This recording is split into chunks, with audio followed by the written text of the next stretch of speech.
Hello, everybody, and welcome back to my channel. My name is Lisa, and I'm also known as Job Coach Germany. I send you a warm welcome, you wonderful, beautiful miracles from all over the globe. Well, the entire morning it was raining, and there was a storm, and it was really not feeling very comfortable. So I thought, let's brighten up our offices today and have some fun, shall we? So I wanted to use this opportunity to talk to you about two really weird extremes, I would say, that you probably don't know about me yet. And yeah, maybe you find them funny or interesting. So let's dive into that. So, first, you know that I'm German and I am Job Coach Germany. So, what are the Germans very well known for? Obviously, car manufacturing, right? We are very well known for our cars. And maybe if you have seen and taken a look at my resume and you took a look at my CV, you know that I have worked with several car manufacturers in the past, and I really enjoyed that. So I really loved my jobs, the previous jobs that I had, and it was so much fun. And I created lots and lots of really great memories. So you would now think that I'm very much and totally into cars, but let me tell you this, I've never owned a car and I'm not intending to own a car at any point in my life. So that's the first 50 shade of gray, 50 shades of Job Coach Germany that I wanted to share with you guys. So I actually don't see the point in having a car. I actually don't see a point in owning a car, but that's just my personal experience. That's just my personal view. It's just yeah, being able to, I mean, I grew up in a very remote village, and it was really terrible when I was a small child because I only had the friends maybe around, but when I wanted to see my friends from the city, my parents had to take me somewhere, right? They had to take me by car. And later on, when I moved out, I was normally either living very close by. So that was one of the things that I made sure of when I was applying for jobs and got the jobs and then was searching for a flat. I wanted to be very close to my flat. So normally I was within walking distance of my flats. So between my flats and the workplace, there were maybe like 10 minutes or 5 minutes of walking distance actually. So really, I know it's luxury. But that was really good for me. So that was really, really fun. And even though those flats were probably like back in the day, those flats, they were really trashy, you could say. Yeah, so but that didn't matter to me. All that matters were the people. And so sometimes, most of the time actually, I was sharing a flat with people. So the people were important to me, and obviously that the distance to the workplace was very close. That's why I never needed a car.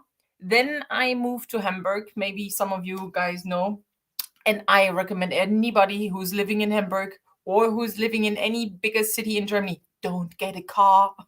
Just simply don't get a car, because the prices for parking and fuel are just so huge and so extreme that you're worrying the entire time about earning money just in order to be able to afford the car.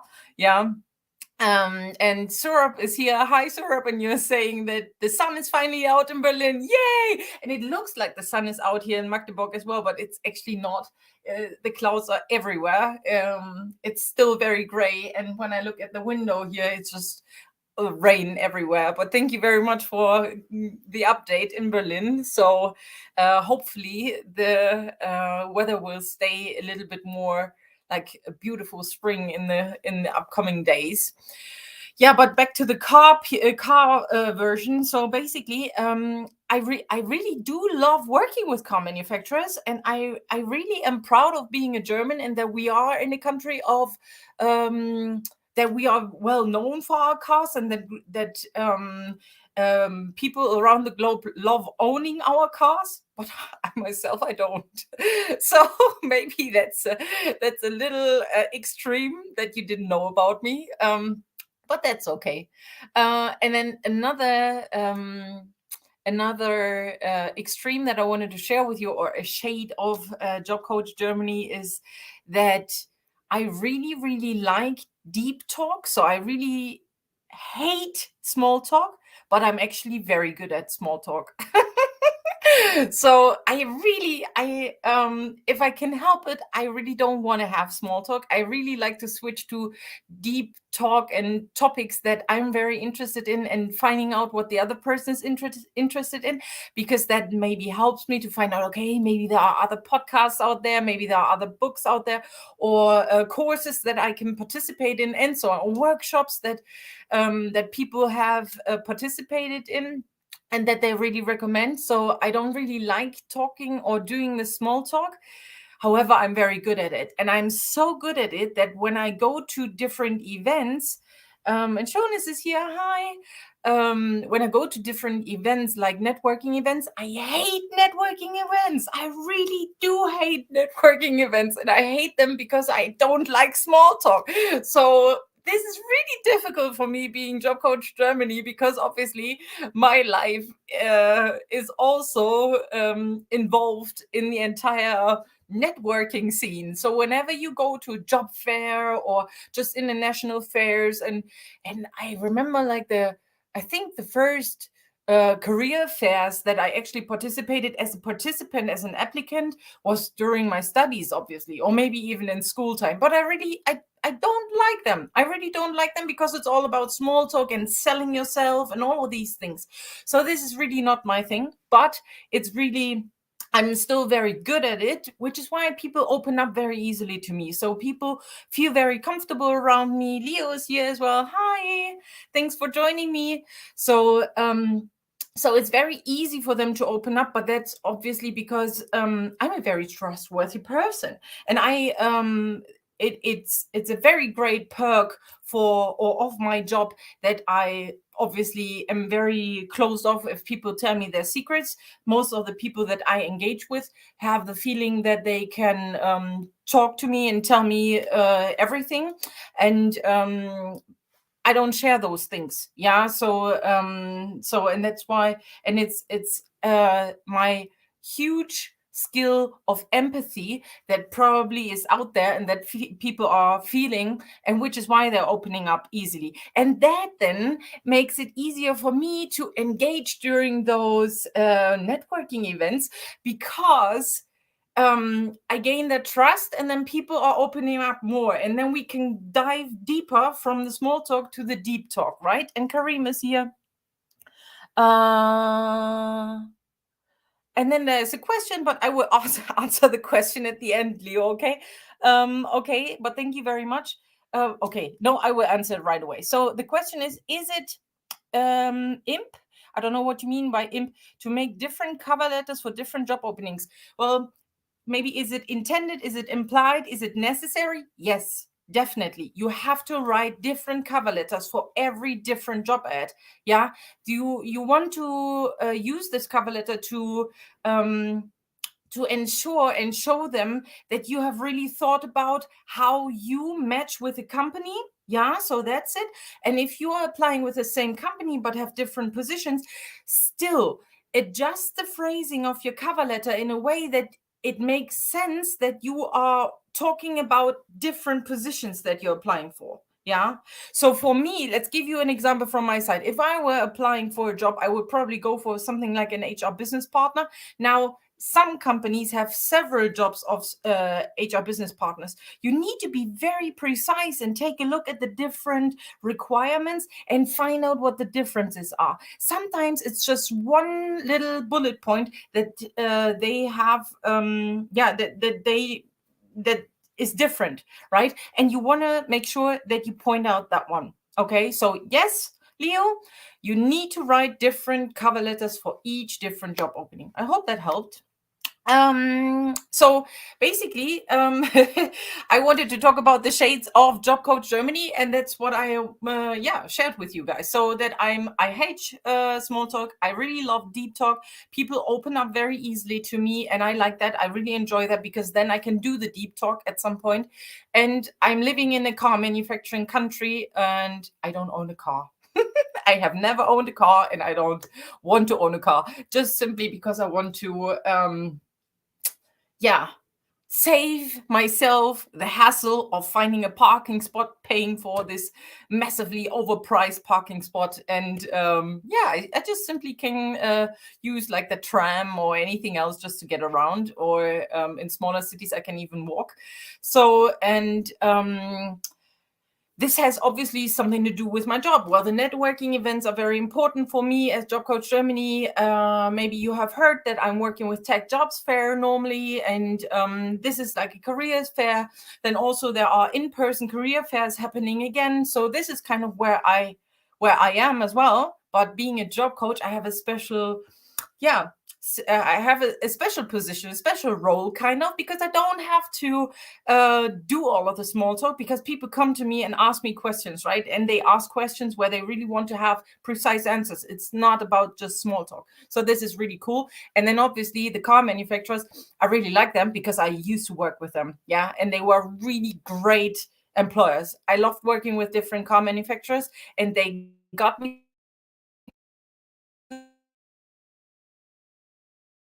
to the point where I'm sort of experience having worked in Leo has another question, and I think first of all I'll read Surab's post or comment. I find networking events important. How should I approach them? How should I present myself as a student or engineer? Yes, very good question, Surab. So definitely networking events are important, and I see that as well. Even though I don't like them, it's still that they are important. I still go there, and then at the end of the day I think, okay, why did I think it I didn't like it? Because it was really cool and I met so many different people. So Surab, what you need to make sure you prepare for the event. So first of all, you make a list of all the companies that are there, and you make a list of the companies that you want to see and that you want to visit. Yeah, and maybe you can already do some research on the people that might be there, but that's normally some information that you don't know. So at the different booths, what kind of recruiters are there? This is normally an information that you only get on the day when you're there and you meet the people. But what you can prepare, so first of all, you want to prepare the companies that you want to visit, and you want to make sure that you ask the right questions. So maybe you've checked their job board before, and maybe you can ask them, okay, I'm interested in that particular position as student or engineer. So maybe you want to have a working student position, or maybe you want to have an engineering like direct entrance, what we would call it. Make sure that you can ask them questions on how you can improve your application so that it's actually screened. And you can already prepare your CV, maybe a cover letter if you have already found a position that you're interested in, but at least a CV. So when you go to networking events like that, have 5 CV copies, or even better, maybe you have your CV uploaded somewhere, and then you can just simply share your QR code. That would be more in the digital age and a lot more helpful nowadays. And share the CV and tell them I'm interested in it. And then you can ask them what kind of positions are open, and you ask all of the things that are interesting to you. Yeah, so how you can improve your chances to actually being invited to a job interview, because once you get invited to a job interview, it's a very good sign that they want you. And after the fair, after the networking event, make sure that you are writing each and every single person that you met at the fair. And here, it's really important for you to know that to take notes, or maybe you can collect all the business cards of the people that you spoke with, right?